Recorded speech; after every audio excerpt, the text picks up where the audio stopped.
Je fais des rêves de n'importe quoi, mais il arrive un moment où ça s'arrête comme à une porte que je ne dois pas franchir et je m'en vais.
Pour le fromage. Mon âge, bientôt 100 ans. J'ai 91 ans et je travaillais la terre. J'étais dans les parachutistes.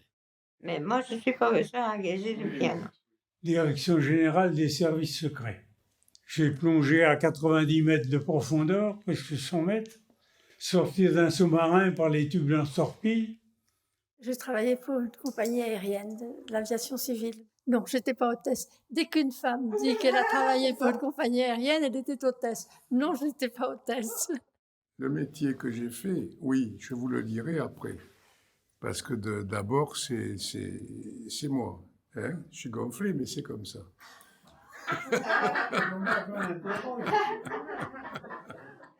Et mon métier, comme je dis, mon métier, c'est ma deuxième maison.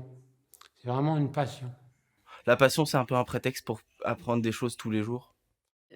Du plus loin que je me souvienne, je voulais être chanteuse. J'allais dans mon école, j'allais même pas dans mon école, j'allais dans l'école de mon grand frère. Et quand je suis rentrée dans l'école, il y avait un hangar dans lequel il y avait des gens accrochés dans tous les sens, qui faisaient des choses incroyables. Et je me suis dit, je veux faire ça. Je devais être en maternelle. Petite, vous savez ce que je faisais? J'avais des boîtes d'allumettes, je les découpais et j'en faisais des lits où je mettais des petits bonhommes que je découpais. On me disait, qu'est-ce que c'est? Ça, c'est une infirmerie. J'aimerais m'occuper des gens, des personnes âgées bien souvent, parce que les pauvres, elles sont abandonnées quelquefois. On s'emmerde. Moi, je ne suis pas là par hasard. Je ne suis pas venu, mais en tout cas, j'ai pas pris le poste en me disant, mais ouais, super, je vais jouer aux cartes, aux petits chevaux et à la Wii. Et je ne me serais pas vue faire autre chose, honnêtement. Et je compte le faire le plus longtemps possible. Pascio Pagnolicia, Iori Romani, me la igen kama.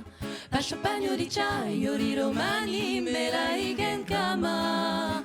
Oi mamo, de vampani. Mamo de vampani, mamo de vampani. Oi mamo, de vampani. Mamo de vampani, mamo de vampani. Pascio Pagnolicia, Iori Romani, me la igen kama. Pascio Pagnolicia, Iori Romani, me la igen kama. Oi mamo, de vampani. Mamo de vampani, mamo de vampani. Le cinéma, j'adorais. Mais je faisais beaucoup de boxe. Oh, les passions. Étant jeune, oui. Mais maintenant, les passions, elles passent et elles repassent. Et j'adorais danser. Et on allait au bal. Et ça, pour moi, c'était vital, la danse. On peut encore essayer tous les deux. Vas-y, Tu vois que je suis encore... tu vois, tu es comme ça, tu es comme ça. Moi, je suis comme ça. Non. Voilà, c'est gagné. Eh bien, moi, j'aurais bien aimé profiter un peu plus de la vie. Et j'aurais bien aimé parler anglais pour aller en Angleterre avec mes copines et tout. Après, quand on voit, quand on vieillit, qu'on est comme ça, qu'on devient... on se dit, bah oui, il y a des choses qu'on aurait dû faire. On se dit, ah bah oui, pourquoi j'ai pas fait ça plus vite? Pourquoi j'ai pas... Oui. Ah, c'est une dimension assez stressante, le temps.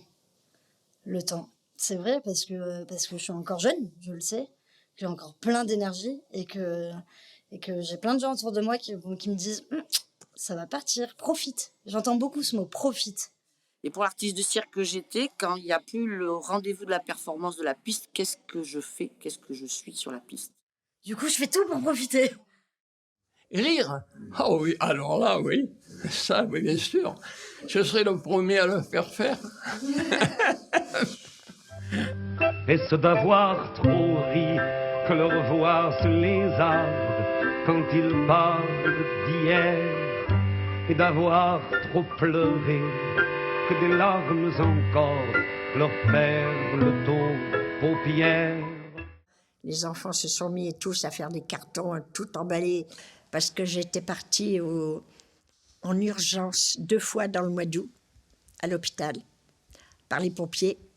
Et là, ils ont dit, maman, il faut qu'on fasse quelque chose. Et ça a été vraiment très rapide, là. J'avais plus mon mot à dire, c'est très dur. J'avais mon coin cuisine, j'avais mes meubles, et ça a été un peu dur pour s'adapter là, en EHPAD. Mais bon. Non, je regrette quand même d'être, oui, j'aurais voulu être encore indépendante, quoi, rester chez moi, être un peu, mais non, je savais que je pouvais plus, ouais. Là, hein. Et puis le corps évolue, donc la gymnastique entre ces deux choses-là, pour moi, il y a un peu une... Qu'est-ce que tu fais? Aïe! Quoi? Un truc un peu, ouais, ciselé. J'essaye de gommer cette séparation-là, mais c'est un travail, j'imagine, d'une vie. Une fois, j'ai appelé les pompiers chez moi. Je suis tombée, je ne pouvais pas me ramasser. J'ai appelé les pompiers, ils sont arrivés, ils m'ont relevé. Bon, c'est quand même vexant. Alors que ici, c'est un lieu où effectivement ça peut se produire, mais quelqu'un tombe ou quelqu'un le ramassera. C'est pas pareil. Toute forme de dignité se niche toujours quelque part. Je pense pas qu'on puisse perdre ça d'aucune manière. Quand je me sentirai capable et que ma fille sera d'accord, je pense que je reprendrai ma vie en main. Là, pour l'instant, c'est pas le cas. Tant que je serai solide, je veux bien vivre. Si je suis malade, si je dois voir comme des gars qui ne tiennent pas debout, il vaut mieux partir. Hein. Bah après, la dépendance physique, on ne peut rien contre ça.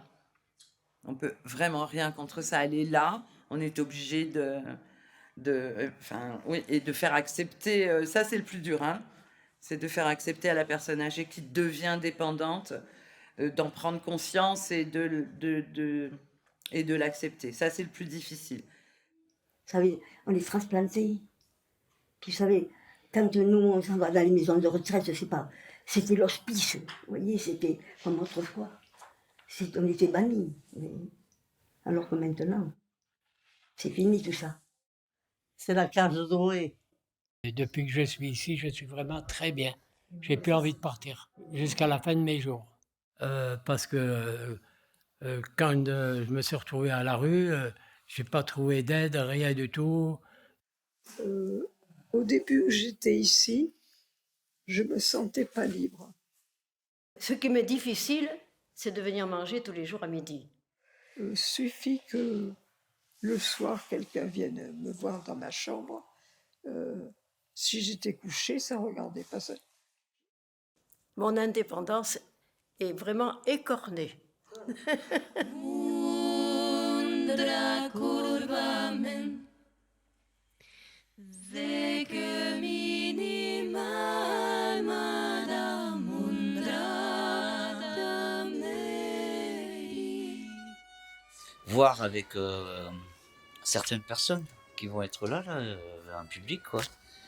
Comment peut-être essayer de trouver un moyen d'une participation. Ça peut être soit les faire chanter, soit aller tout doucement et faire une petite danse avec. En fait, ça m'a fait penser au bal assis, quand on pouvait pas danser et qu'on était assis. Alors si on ne peut pas les faire bouger, mais peut-être leur faire un geste particulier. Et c'est comme s'ils faisaient la farandole avec nous.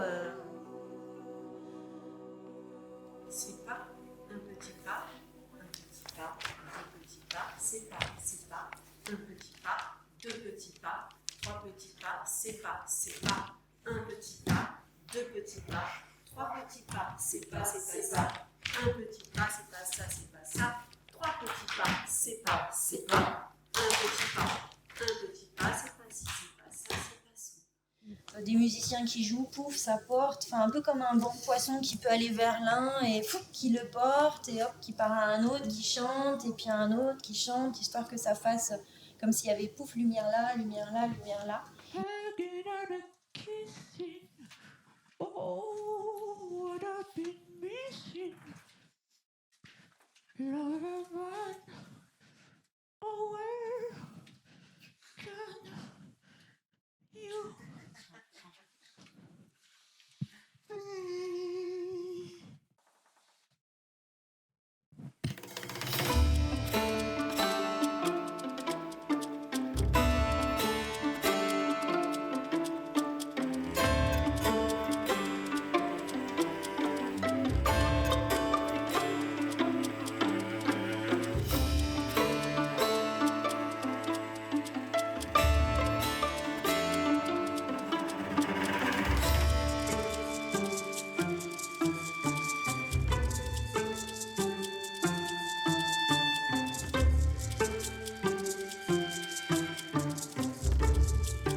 Je pense qu'on peut confondre être solitaire et la solitude. Je pense qu'on peut gérer la solitude quand on sait qu'en fait on peut en sortir à tout moment. Mais en fait ça c'est être solitaire. La solitude c'est vraiment quelque chose de, pour moi, un trou sans fond. C'est un peu dur. Quand tu es vraiment dans la solitude, c'est difficile d'en sortir.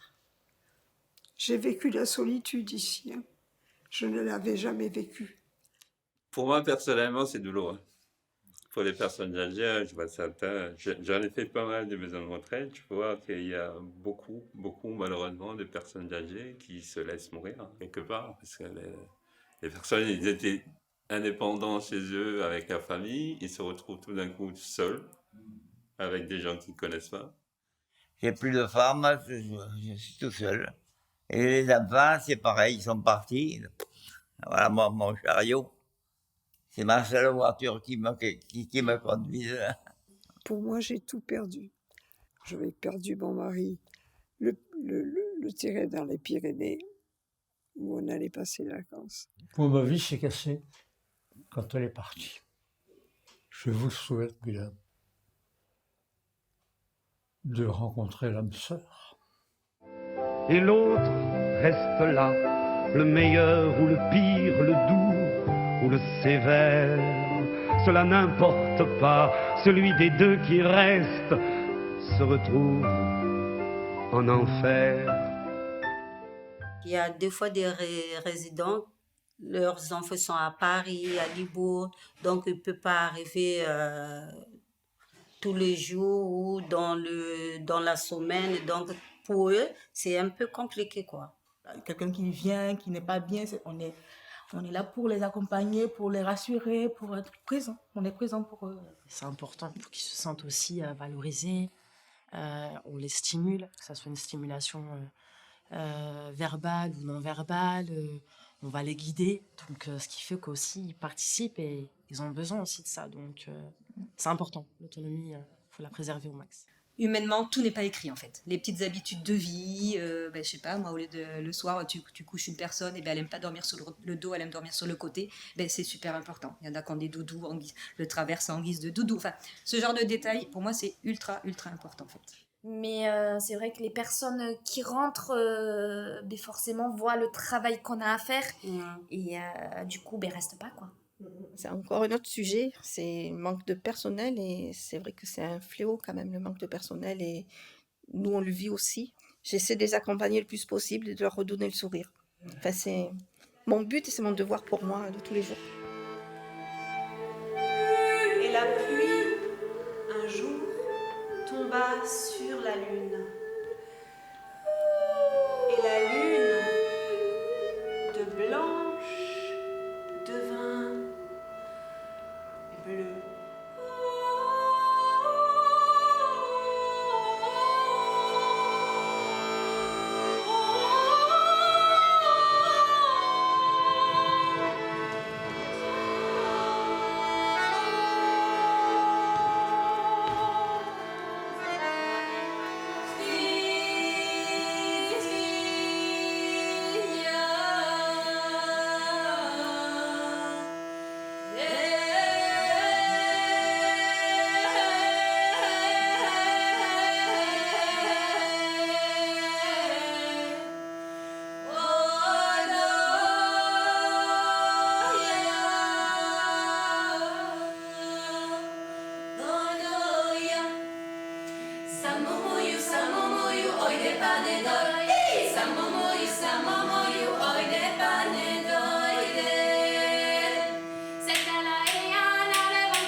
Je ne réponds pas à leur cratère, ceux-là qui vendraient terre et mer pour arriver à leurs défunts.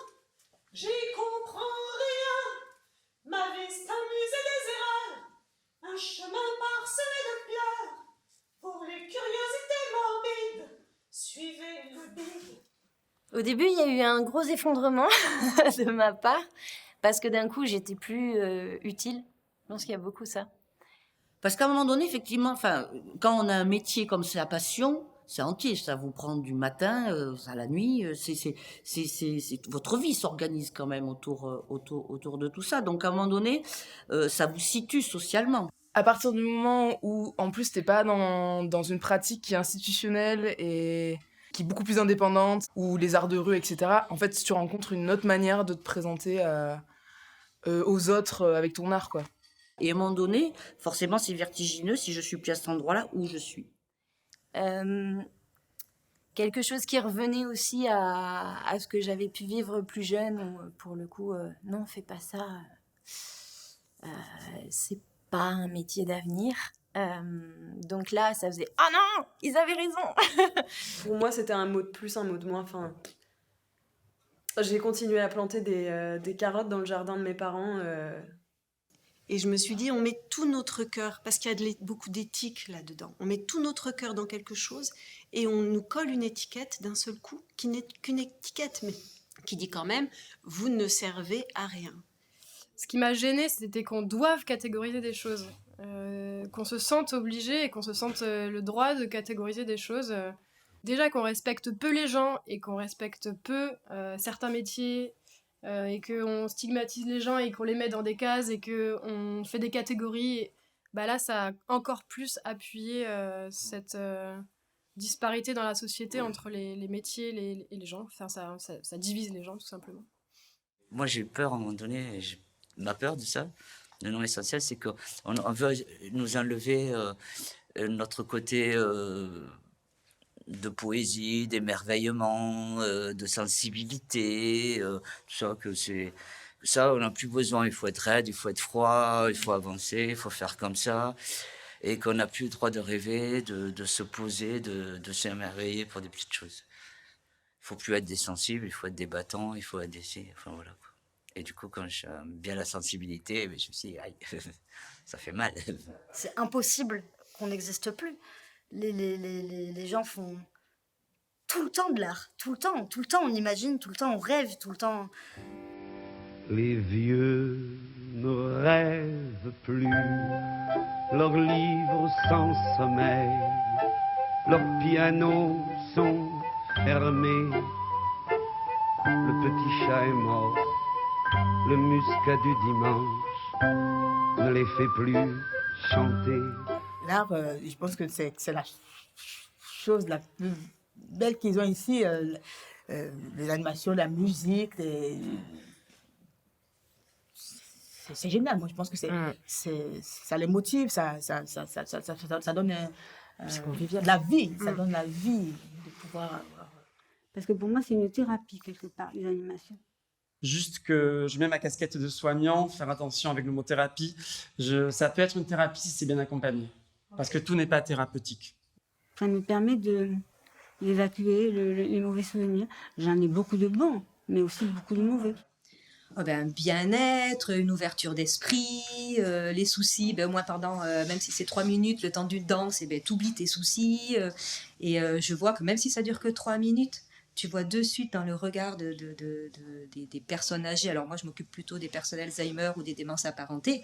Et même si c'est 3 minutes ou 1 minute, tu vois la différence, quoi. Par exemple, si on a du mal à s'exprimer, eh ben, on peut exprimer des choses, je sais pas moi, en tapant sur une percussion, et ben, c'est déjà dire quelque chose. Donc et ça ne demande pas forcément de force physique, ou ça ne demande pas de... Non, mais dès qu'il y a une activité dans la maison, j'y participe, n'est-ce pas? C'est un besoin. Parce que ça maintient notre cerveau en activité et donc en vie. Ça permet de nourrir l'imagination, ça permet d'être transporté, d'oublier son corps et de tous les poids qu'on peut avoir et de tous les, je sais pas, les handicaps et toutes les douleurs. En tout cas, donner de l'espoir. Se remplir un peu de belles choses quand on vit, de choses qui nous dépassent, de choses quoi. On découvre avec l'art des choses qui sont merveilleuses, tout simplement. Ah, ça sert à dévoiler ce que d'autres n'ont pas comme qualité, déjà. Ça sert à montrer certaines faces de la vie. Pour moi, une des premières choses qui me fait faire de l'art, c'est le partage, c'est la rencontre, croiser des yeux qui se marrent quand je suis en train de bouger, ou c'est vraiment des espaces où on se croise vraiment, où on se regarde dans les yeux, où on se ressent aussi. Tout, la littérature, le cinéma, la musique, la danse, les acrobaties, permet d'éveiller tout ça, d'éveiller les consciences et fait bouger les gens. Pour moi, je suis convaincu que c'est pas juste la scène, les écrivains ou les peintres, tout ça comme ça. L'art, pour moi, c'est la façon dont... Déjà, je sais pas, pour vous, peut-être de mettre la blouse normalement, mais comme nous, on enveloppe un costume. Quand on enveloppe la blouse, qu'est-ce que ça apporte? Qu'est-ce que ça amène comme émotion?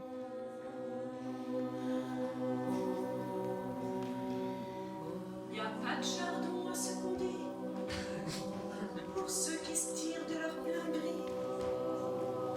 C'est trop tard et c'est tant pis. Moi j'ai choisi. Cette fois c'est dit, je jette les songes. Je fuis le chagrin qui me ronge.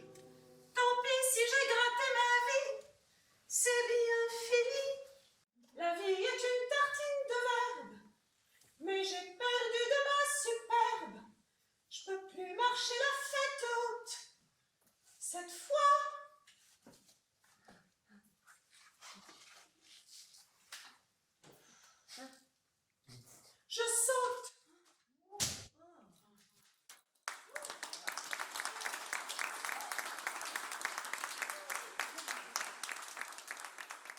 l'essentiel, c'est ce que j'ai vécu, la continuité de tout ce qu'on a vécu. Autrement, il n'y a pas beaucoup à dire, à part. Eh bien, c'est qu'il faut savoir là où on va. C'est se sentir bien et voir tous les amis. Ben, les enfants, ah ben, c'était ma fierté. Moi, c'est d'avoir un endroit pour dormir et puis de pouvoir manger. Courir comme une folle, c'est monter à cheval, c'est faire des trucs avec mon corps, c'est faire le contraire de ce qu'on m'a demandé de faire, évidemment. Mon métier est essentiel. Oui, enfin pour moi, oui, parce que mon travail est essentiel, mais. Et pour vous aussi. J'ai un avocat là. Il plaide pour moi. Non, mais si elles n'étaient pas là, on serait des abandonnés.